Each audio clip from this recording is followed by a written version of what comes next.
Nice to see all of you. I'm Jess Todtfeld. Talk about the build-up. That's exactly what I do want for all of you, though. I want all of you now. You've had 2 days of all of this. I want you to be able to synthesize it and bring what you've learned on the sales and marketing side together with the presentation. And that sometimes can be challenging for many of you. And what amazing success stories that we've had over here, and it was fun meeting some of the other folks and hearing the interesting stories. Here's what Speak to Close is. This session is Speak to Close, by the way. This session is where we take what you learned on the sales side and we bring it together with the presentation. How many of you, whether one-to-one or one-to-many, do presentations? One-to-one or one-to-many? One or one-to-many. It means that you talk to people for business. So I'm going to show you today some techniques that work, and then afterwards you'll have a chance to be able to get my 21 ways to create powerful presentations. I'll explain about that and some videos. So let me start. Who here, just a little example, who here is familiar with The Wizard of Oz?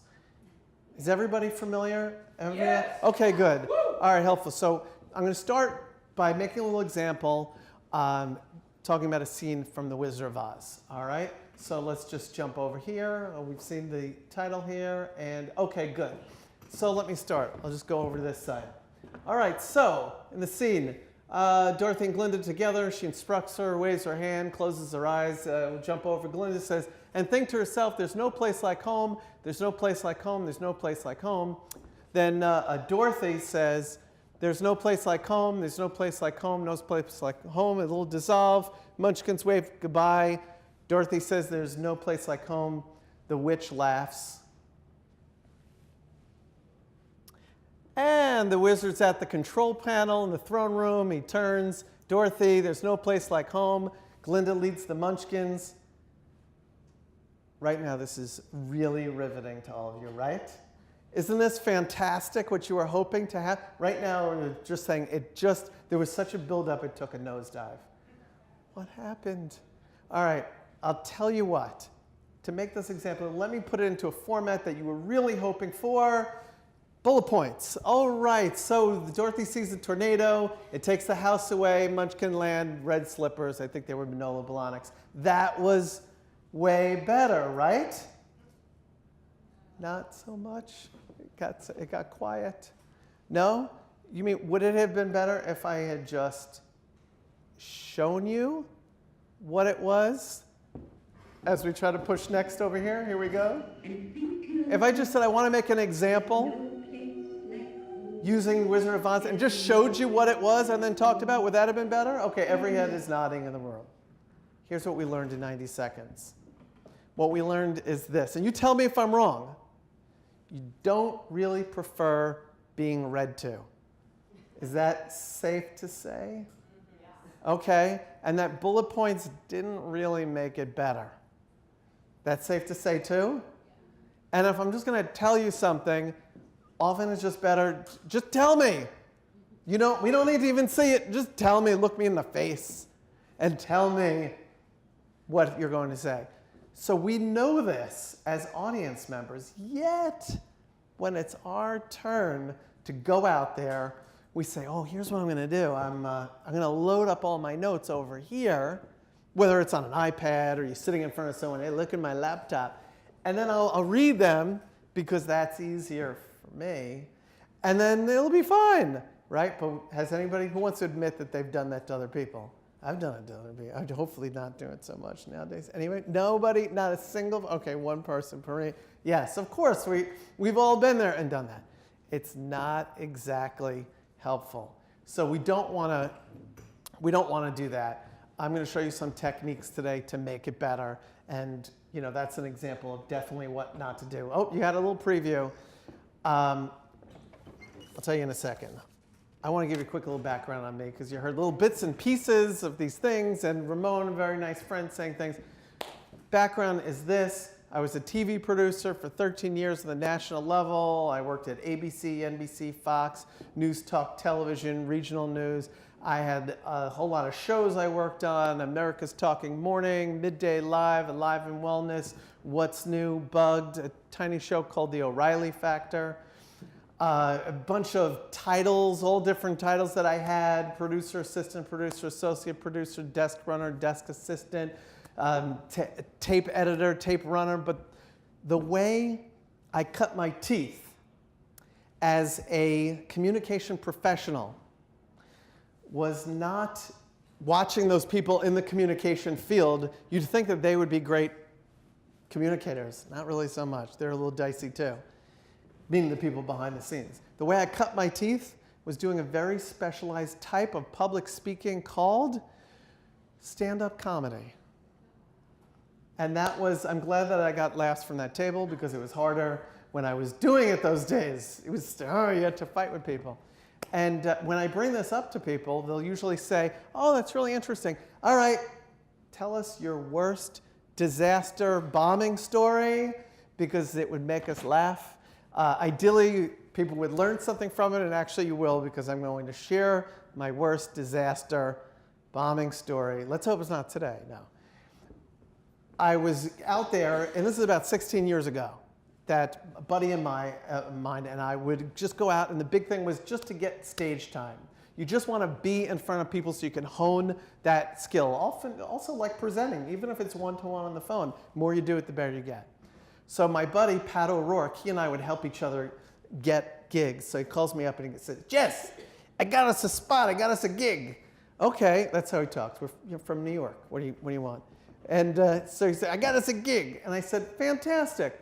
What is the name of the comedy club? And he said, McCarthy's Pub. And I said, okay. It, kind of sounds like maybe a dive bar and not necessarily a comedy club, which it was. But sure, whatever, it's fine. We're just happy to be somewhere. And then I said, what area of New York City is it in? And he said, Piscataway, New Jersey, which is not New York City. It's a little bit further away. Which, all right, fine, sure, whatever. It's all good. Someone wants to let us be there. We get down there to McCarthy's Pub, Piscataway, New Jersey, and I meet the owner, this very nice woman, and she says, Jess, let me show you guys where you'll be performing. And we're weaving in and out of people. They're all packed in, facing in different directions. Not usually what you're hoping for when you're delivering material to them. You're hoping they're looking at you, like all of you are. So we're weaving in and out of everybody and this and that, and we kind of get through. We get all the way to the corner of the room where the band plays, and there's a mic way down low like this. And she says, and this is where you'll be performing. Really? It's like people are 2 feet tall if we're going to be there. So I figured, all right, fine. So I struggle, and I get the microphone up, and I take a little survey of the room here. Obviously, I said everyone's turned around. The bar is kind of over here, and the people are facing the bar. All right, not great either. But one nice thing is they set up 3 rows, and those people are already sitting down there facing me. Great, fantastic. So I get about 7 seconds into it, and I say, you ever notice how? I did a lot of you ever notice material. It was popular. And I get into, 7 seconds in, I'm like, you ever notice how, a fish, you knock on the glass, and how they're like, yeah, I hear you. I don't have arms. I can't wave back.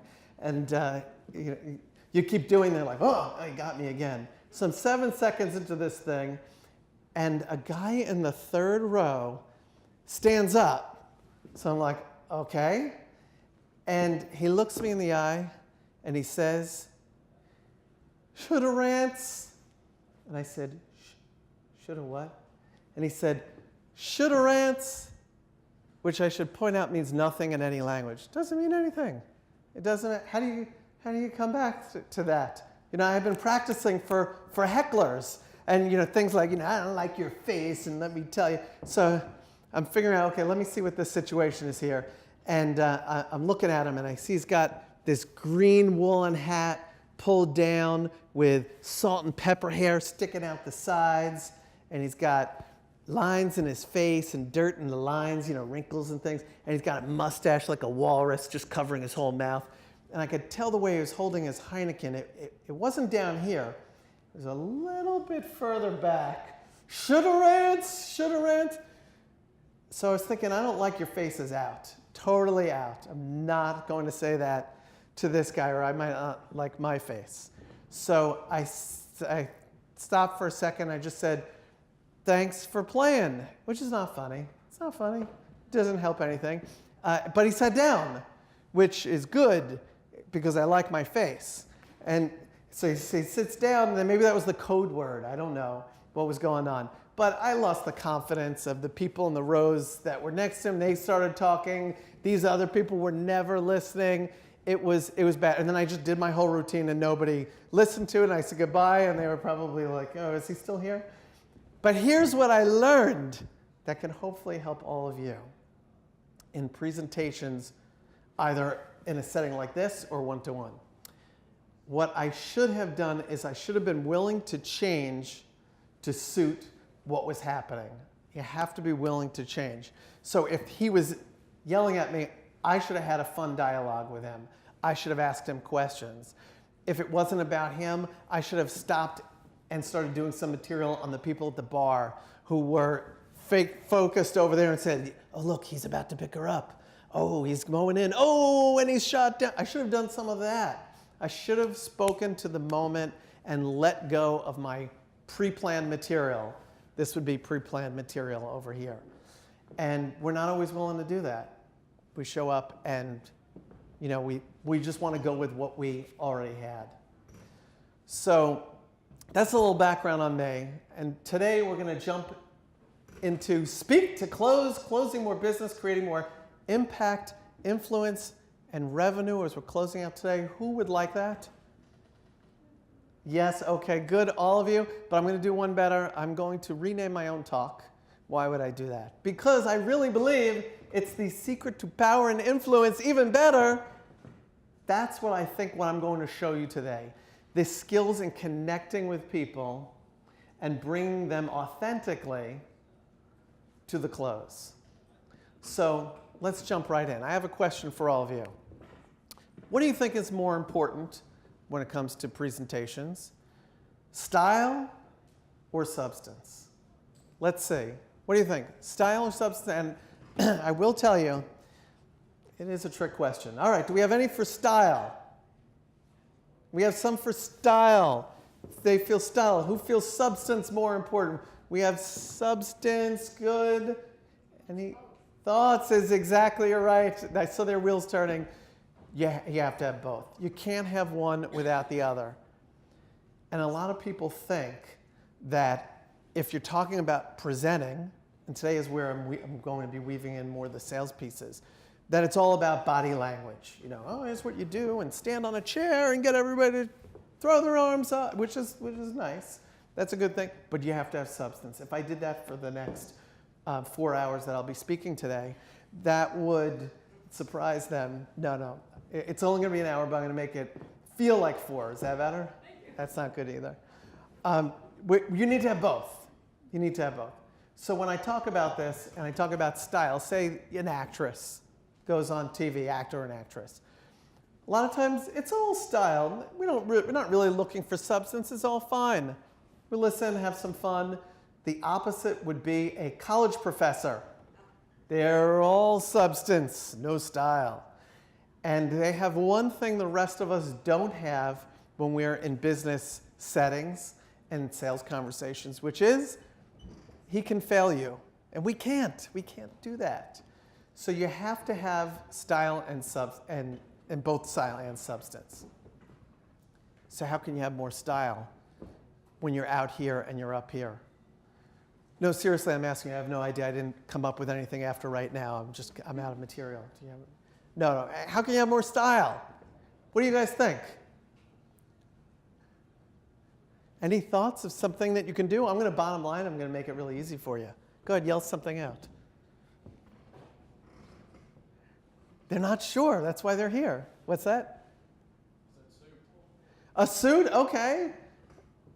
And I'm also talking about your delivery. And actually, when it comes to dressing, you want to dress in a way that represents the people who are your prospects. So you look like them or you look like the people that they pay.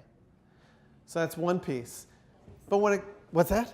I'd say standing is important and also talking to the people and not reading. Fantastic. Talking to the people, not reading. You mentioned standing. So we have a choice. I mean, we just watched a panel. It was fun to see them sit. But I had a choice when I came up here. I could have come over here. Ah, yes. I'm just totally making it hard on the camera people right now. Oh, and I could just read to you from right here. Oh, look at this. Here's Trevor's book, and there's another one over here that he has. I could have just done this, and it's easier for me, so much more boring for you. And 85%, in this case, I usually say 75%, of my body is being blocked. And the second I stop looking all of you, it's a big invitation for all of you to completely disconnect, go on the internet, check your email, leave the room, right? Do any of those things. They're doing it right now. They were doing it before I mentioned it. Now they're playing along nicely. So we don't want that. So how can we have more style? So 3 areas I'm going to bring up. One is we want to move our head. So I'm breaking down body language right now. Move our head, meaning I could just do this or look at the ceiling. That's also not great. I want to look around the room and engage with people for a single thought, and then look at somebody else for a single thought as I'm making a point, and then look over here and try to make your way with your eyes around the room, and everybody feels like they're being spoken to. So moving your head and looking at people. That's head. Next would be hands. We want to use our hands. It's easier for me, again, to just do this because it's comfortable but boring to you. We want to just move them. And for those of you, does anybody think that they don't use their hands? You think you do use your hands? Yes? Well, sometimes somebody challenges me, but I work with a lot of folks from the United Nations and people from around the world, and they will sometimes challenge me by saying, I just want to let you know, I understand what people do here, and I'm watching their hands. Not where we're from, it's different. So we all do use our hands. That's usually where I secretly turn on the video camera. More of my business is training 1 and 2 day programs. So I'll hit the camera and say, tell me more about that. And I'm like, I don't know about you, what we do. And then I say, I have video of people from your country using their hands. And they say, this I gotta see. And I play it back from 5 seconds ago, and they say, point well made. So use your hands, and it looks more interesting and more dynamic. And the last part, I said head, hands. The last part would be body, which is allow your body to move. In fact, as I make my way over here, away from the lectern over there, it's actually called a lectern. This is actually the podium. That's a lectern. It doesn't matter. People just like lump it all together. Like, oh, I'm the podium. If I'm over here, this side of the room is more engaged. I'm closer to you. I can also come down. Don't make me come down there. I can come over here. I'm looking you in the eye. You know that I'm paying close attention to you, and I might actually ask you questions. So head, hands, body, those 3 move around. You know, sometimes when I work with people and they practice, and maybe it's not their comfort zone to move around, they kind of do a little pacing. So it is, you know, if you're not used to being up here, you have to practice before doing it in front of people. Same as the 2 of you were talking about your sales conversations and working with the script. Practice with each other. And then you work through and you see what that's about. But here is the way to practice that you probably have not heard of. The way to practice is with a video recording device. Good news, we all have one in our pockets. Sometimes I like to say pants because it's funnier to say that. We have a video recording device right in our pockets. Take it out, put it on a shelf if you don't have somebody else who can record you. Do your thing, and then play it back. And then you want to see what works. Do more of that. What don't you like? Which I usually say, what do you want to improve? Do less of that. And if the first time you are giving a presentation, if it's in front of the person themselves or group, you're giving people your first draft. And by definition, our first draft is never perfect. So we want to do it in advance. You will only win. And by the way, the whole video camera or video recording device thing works so much better than looking in a mirror, because if you're practicing in a mirror, you're trying to perform and critique at the exact same time. It's too difficult. So you don't want to do it. So those are some style pieces. And the more you move your body, the more it affects your voice. And you want to play with the highs and lows of your voice. Perrine and the $20 thing for Ramon, who was up here before, was, she said, I liked your talk that you gave the other day, but I just want to have you digest it. And if you just threw in a pause, and I don't know if you caught it, when he was talking, and he said, and, which Perrine had said, here's a suggestion, I'm the audience member, but I know what it would be awesome to be talking, say and then people are hanging on your words, and then finish up where you were going with it.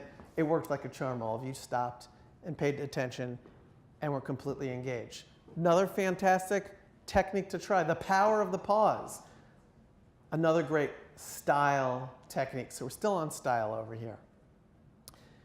Even though I'm talking about style, which would be body, voice, there's one other piece of the equation when people come to work with me and they say, Jess, I would like to feel better when I'm speaking with people either on a stage or on the phone or a prospect meeting. Have any of you felt awful in any of these situations?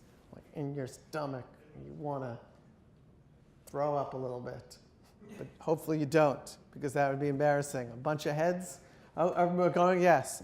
So here is a quick 1-minute technique. I'm going to show you. I'm going to have everybody stand up.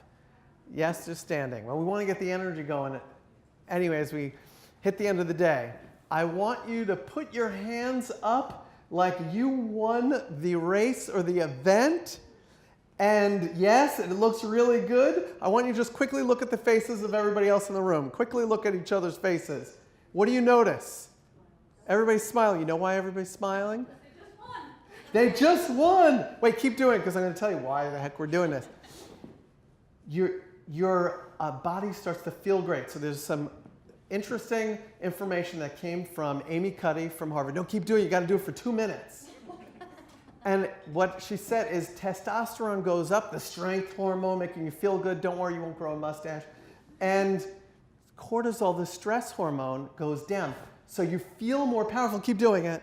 You feel more powerful if you do this for 2 minutes and less stressed. All right, put your hands down.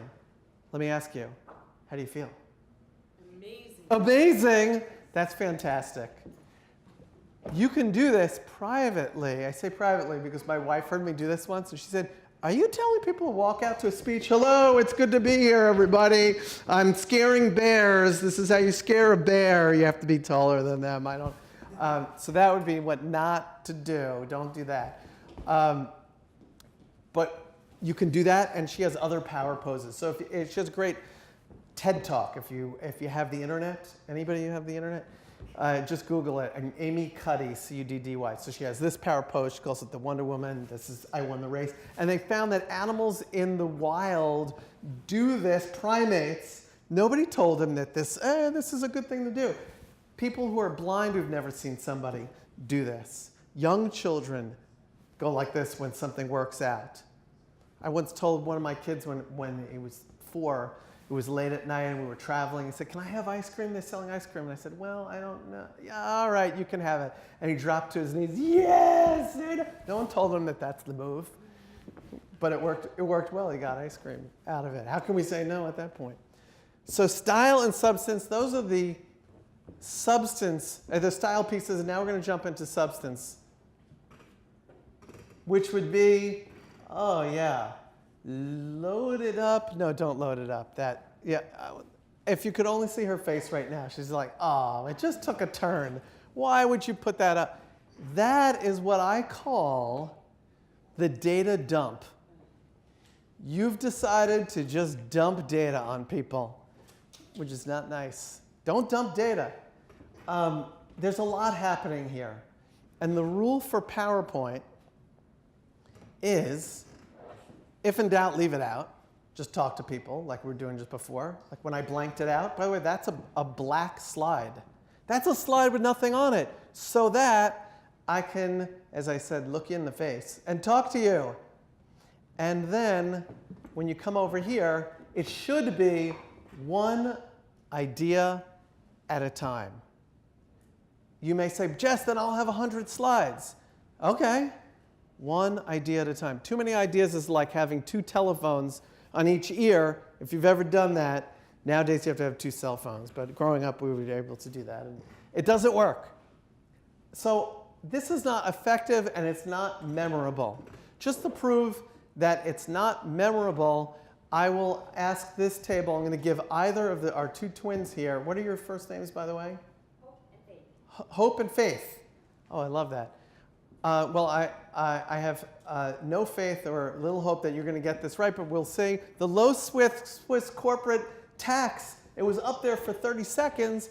What was that? What was that rate? Oh, no, it was actually 23.5. Oh, I don't understand. Jess, the data dump isn't memorable? I'll tell you what, as everybody looks over here, I'll give you a chance. Perrine, okay, the ESOP. What was that about? It was also what? Absolutely not working. It's being implemented. So here's my point. It's not effective. If you do that, of course you weren't. You were tuning it out. I don't want to read that. I'm going to ignore that as much as I can. So that's the visual of the data dump. And I would like to admit, I did a verbal data dump on you about 10 minutes ago. I don't know if you were paying attention, but I listed every last thing that I ever did with my bio and place I worked and every position. Does that sound familiar? And oh, if I only could show you what your faces look like as an audience. The audience is, everyone's smiling right now, but all of you went like this. Like this, and squinting a little bit. Not effective. How ineffective was it? Well, let's do a little quiz also.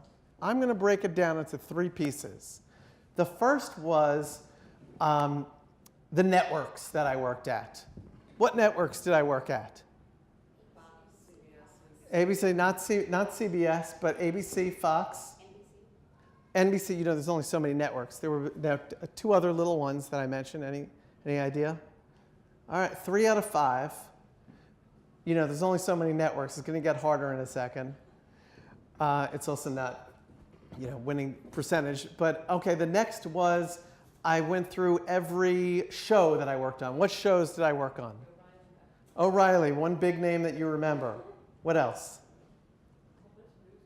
There were about 15 talk shows. Close is not always good in business. What is that? Wellness something. You have an almost. So you get a 1.5 out of 15. No, it was a midday. It was at some point in the day. So we have 1 for sure and a couple of almost vague second items. And then the last part were all the job titles that I have. What were the jobs? Producer, assistant producer, Okay. What is that? is it male floor? Male model, was it? Yeah, No. clerk. Oh, male clerk. Well, we have about 3 desk runner. Okay, we have 4 of 19. Also not usually a passing score. Okay, that was the verbal data dump. We know it's not effective. You tuned it out. Then I did something different. I told you a story about a very specific type of public speaking, which was stand-up comedy. So let's do a similar thing. I'm going to break it into 3 categories. Who were the characters in the story? My friend. My friend. Who else is a character in the story? The guy in the third row. Who else is a character? The bar owner. Anybody else? You. And me. Okay, you guys have 100% on the characters of the story. And again, it gets harder, but that's 100. Now you have 100%. Next would be the setting. Tell me about the setting in the story. What do you remember about this location? It was in Piscataway. Not just any old place, Piscataway. It was an Irish named bar. An Irish name bar. What else from this side of the room? What do you remember? 3 rows of chairs were out. Anything else about the setting that you? The bar was staged left. The bar was there. People were facing the bar. Anything else?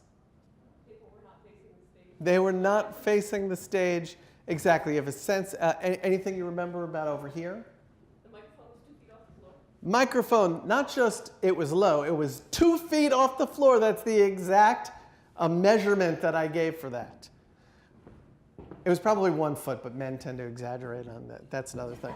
So, okay, you have 100% recall over the setting, and the last piece would be the gentleman who stood up. What do you remember about him? Green hat, walrus mustache. What else? Salt and pepper hair. Wrinkles with dirt in it. And he was holding a bottle of beer, and the brand was? Heineken. Also 100% recall. That's being memorable.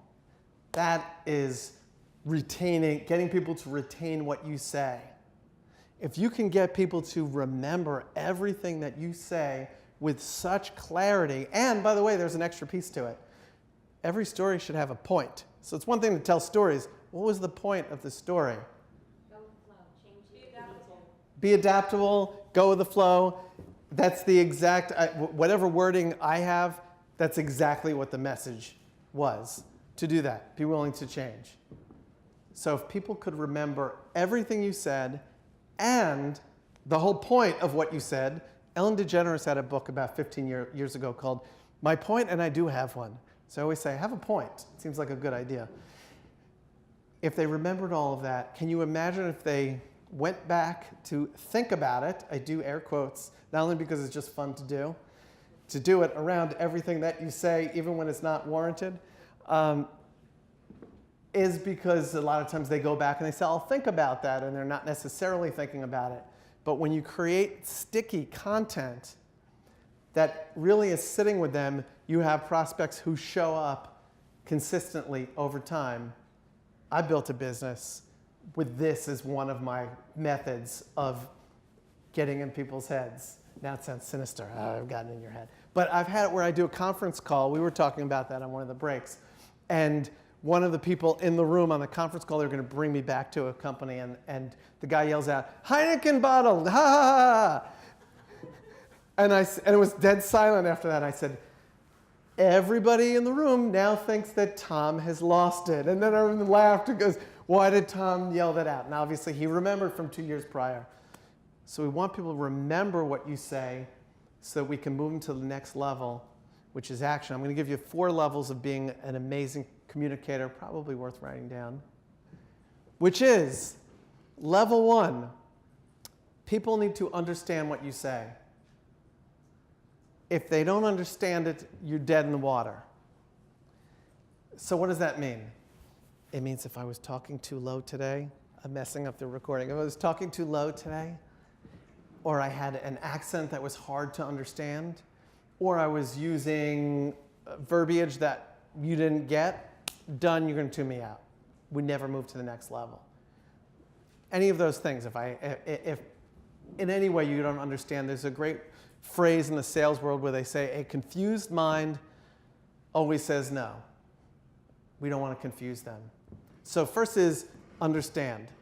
Level 2, remember. And I was just showing you by example one of the ways to be memorable, which is telling a story, having a point, and really connecting with them. And if they remember, if they understood what we said and they remember it, they can move to level 3, which is action. We want them to act on what we say because we like to continue with our business or doing whatever it is that we do, or we want to make something happen. And then, well, a lot of people stop there. Level 4 is pass on to others, that all-important word of mouth. Just like the gentleman who was in the room who yelled out, Heineken bottle, ha! He was, at that moment, passing on to others what he had heard. And if people could do that for all of you with your content, that would be amazing. So we want that. Who would like a magic phrase to be able to be more memorable? None of you. Okay, so what's next? Over this side? Okay, all right. Here comes the magic phrase. For example, So you're talking about a lot of the data, about what you do, the nuts and bolts. You stop, you pause for a second, for example, and you talk about a client or somebody that you helped. Ideally, somebody like the person that you're talking to. And then they say, oh, okay, oh, they're kind of envisioning themselves in that situation. For example is the magic phrase. The way the brain works, and this is a very detailed map of the brain that I got from a stock image site, that the way the brain works is we remember images over text and data. We'd love to remember that stuff, and we work at it, but we remember images. Stories are very visual. And also faces are visual. That's why if we bump into each other on the street a month from now, I may say, hey, I may not remember Perrine's name, but I may say, well, hey, we were at that conference together. Perrine, oh yeah, holy cow. We'll remember faces because that's how our brains work. So we want to be thinking about visuals in the way we speak and the way we share information. And when it comes to your PowerPoint, for those of you who use PowerPoint, you don't have to all the time, you can or not. You're the main course. Anything that happens up here, that it's the dessert. You're the main course, that's the dessert. And depending on what time of day I put that on there, people are like, I just want the cake now. You know, it's really a you presentation. Oh, we're still good. It's a you presentation, it's not a PowerPoint presentation. So I want to let that seep in for a second. It's a you presentation. Everything else that's happening is a separate presentation. That's a separate presentation. Ideally, it's supporting me. If I have handouts, that's another supporting presentation. All these things are happening, but it's always a you presentation. I'm using PowerPoint today, not a PowerPoint presentation. I'm also using lights, and it's not a light presentation. And air, but it's not an air presentation. So I want you to, I'm being cute, but I want you to realize it's always a you presentation. All right, we're going to do a quick exercise. I want you to think back. You're going to turn to somebody next to you. The two of you can pair up, and you can point one of these two directions. Think way, way back. I know it's Friday. Think way back to Monday when you were coming off the weekend. Think about what maybe you did on the weekend. It was so long ago. And if you were coming in today, Monday, and the person you're going to turn to, you're thinking of them as your friend, and they said, hey, how was your weekend? What would you say? So I'm not giving you any direction outside, hey, how was your weekend? And I want you to launch into what you would say to a friend. You've got 60 seconds. One of you is only going to be the one to say it. So turn towards somebody, and if we have a 3-person group, that's totally fine. Run in there, over there, and go.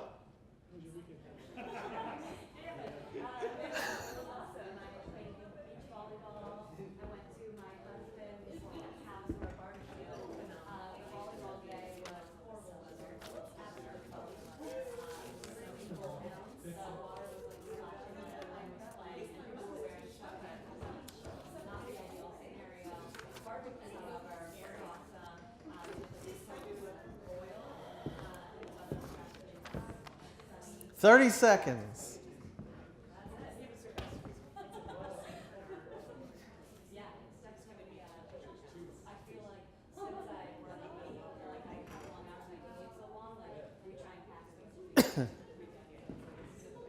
All right, 5 seconds.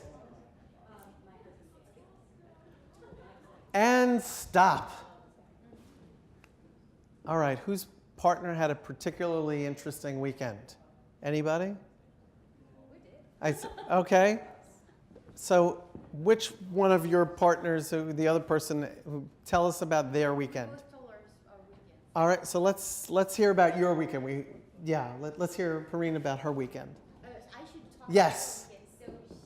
So she became the new mom of a little puppy, but it's going to be a big one because it's a St. Bernard, and it was already pretty heavy and actually bite her, so she's got a bruise here. Just a puppy, but that she found on Craigslist was kind of like rescuing him, so it's cute. So here's why we did that exercise. What I want you to know after today is you are all natural-born storytellers. whenever you meet up with somebody for dinner or you go to a barbecue or on Monday when you say, hey, how was your weekend? You don't say, well, let's see. Let's start from the beginning. I got out of bed. I went into the bathroom and I took my toothbrush. I put some toothpaste and I went this way and I went that way. In the next room I took milk in a bowl and cereal and I poured it. You don't go through the data dump of that. No, you jump into something interesting. Well, you're not going to believe when I adopted this puppy and then he jumped him and I'm bruised up and this other funny thing and we call him Bruiser. Well, whatever, I added that part to the story. That we are all natural born storytellers. So think about that when you're talking to people and in your sales conversations and regular conversations, because you'll say, holy cow, we just tell, that's the whole, when you go to dinner with someone, that's the whole time. Oh, you're not going to believe what happened to me. Oh, really? Wait to hear this one. That's the whole dinner. So you're all natural born storytellers. I want to add a few extra layers for you here. Right here, we see these folks, and we may have been in a situation like that. It kind of looks like a job interview, but it could be a business pitch, and we should always be thinking about the what's in it for them. We've heard that, but I don't know if you've done this. When I was first starting out, I went on some job interviews and I told them how much I needed the job. That does not include the what's in it for them, and they look like that. I could have taken that picture that day because they were like, yeah, I know.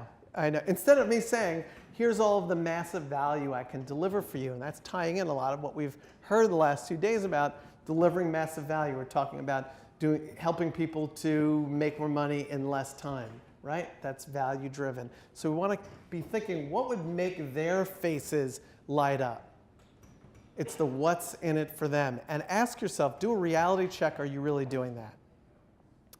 I have something that's similar, but just a little bit different, one layer deeper. So there's the what's in it for them, but the next would be point of view. Point of view. So if somebody's standing here, and I say the word moisture, they have one idea of what that is, and the point of view on that is completely different if they were bobbing here, right? Totally different. And if I'm talking to somebody who is male or female or over the age of 85 or 25, or male, female, you name it, from different country, United States, there's a different point of view that they have. So I'm not talking about your point of view. I'm talking about connecting with how do they see the world. I can tell you how I see the world. That one's easy. And I have an amazing secret way to get in their head and know what they're thinking or what their point of view is. You ready for it? All right. You ask them is right. You ask them. It's so secret. Don't tell anybody. You ask them. And then they are happy because somebody listened to them. So what's in it for them? Point of view. You want to ask them so you can figure out what's going on. Quick crash course on sales, ending our time together. That would be a very sensible sized, not gas guzzling vehicle. No, it guzzles gas. I want you to turn back to your pair. You're going to get 60 seconds for this. And I want the person who didn't speak to sell that vehicle. Go.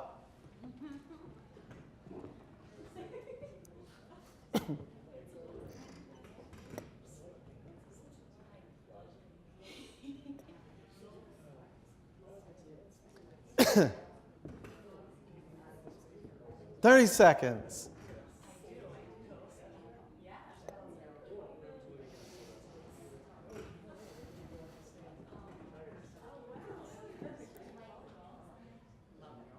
Ten seconds. Come on, you got to sell it. Sell it hard.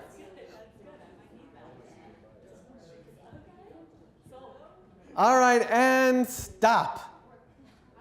All right, I enjoyed the enthusiasm over here. I heard sold. Who was doing the selling?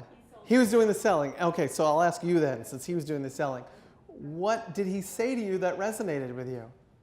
He remembered something that we talked about earlier. I told him that I play beach volleyball, and he made every aspect about the car in relation to beach volleyball. I can put my equipment in there. There's a rack. The car can actually go on the sand. Fantastic. He knew something about you, and he tried to figure out what would benefit you the most. Anybody else, very quickly, something that worked well in your conversation? Yes. Get confused. Hope was saying she knows a little bit about me, so she said that this car would be good for me because my daughter would love the pink color, and that it would I would be happy to do that because it would keep my daughter safe. And then there was one more thing that she said that was really cool. What was the other? Anyway, it was really, because she connected the story to me and why I would want it. As a So- dad, he would know his daughter was safe. If Fantastic. she was driving. And safe. So here's what And we it learned. was a mid-range. It wasn't the biggest one because then that would be she could handle it or something like that. So here's what we're learning. All of you could have, and maybe some of you did, launch into the features, which are, it's red, it's got radial tires, Pink. it's it's got a hard top and 19 windows. Those are the features, but the benefit is where the sale is. What's the benefit to me? So when you say, oh, well, you love volleyball, wait until you hear you can play a game in the back of that thing. It's so big. That's how big you could serve to the other side. Or, oh, your daughter, who you love so much, not so much actually, told me a few things in the break. It would be perfect, and you care about her. You want her to be safe. It has 92 airbags, right? So they tied in with safety. Benefits over features. You want them, if this were Las Vegas, you want them to feel like the house, and the house always what? Wins. Exactly. You want them to feel like the house, so the benefits over features. And there's one other piece to that. We talk about it with the features and benefits, which is sometimes something is an objection. Some of you may have had some objections on here. It's going to black this out. By the way, the B button blacks things out. I don't know if you know that. Then you can walk over here and not have the light on you. Sometimes somebody brings up an objection, but maybe it's just a condition. A condition is something you can deal with. So actually, I'm sorry. A condition is something like, I have no legs. I can't ride this car. I can't drive it. And then you say, well, I guess I can't sell it to you. But you want to move it back into just being an objection that you can deal with. So if you say, well, we're the #1 retailer for retrofitting these for people like you, you are going to be able to have all hand pedals. Fantastic, put me in one of these. So we want to think also in terms of objections and conditions. Condition is something we think, oh, we can't deal with, move them over to objection. And when it comes to objections, where we usually get a little nervous that someone will put up some objections, you want to learn to love objections. You want to say, bring it on, because the more I know, I just like doing this. It's almost like jazz hands. The more that people say, well, I'm not sure about this, I'm not sure about that, the more you the more you deal with them authentically and answer their question, the closer they are to a sale. Just like this little picture over here. I object. I want you to learn to love objections, because I want you to realize it's bringing you a step closer to the sale. As we begin to wrap it up, I'm going to do one last thing and one last quiz. Here it comes. Another quiz? Come on, there's cocktails out there. The last quiz is this. In being memorable and practicing what I preach, I happened to use PowerPoint. It was a me presentation, that whole thing. And most people's PowerPoints, not very memorable. You may have noticed mine had very little, if no words in them. These were mainly the words, the name of the talk. I'm going to do a little quiz. I'm going to show you an image, and you tell me if you remember. I'm on the hot seat here. If you remember the point of that. What was this about? What about style? What did you learn about style today? That you need You need a style and content. the style and the content, right? And the substance. What's that? You're agreeing, okay. What was this about? That's just Content. Just substance and content. Oh, right. What is that? So the college professor. The college professor. What do they have that you don't? Grading scales. They can fail you if you're not paying attention. We don't have that luxury. You have to have both style and substance. Great. What was this? The data dump. What about the data dump? What did you learn today about the data dump? Don't do it. One idea at a time. We won't remember that. They won't remember it.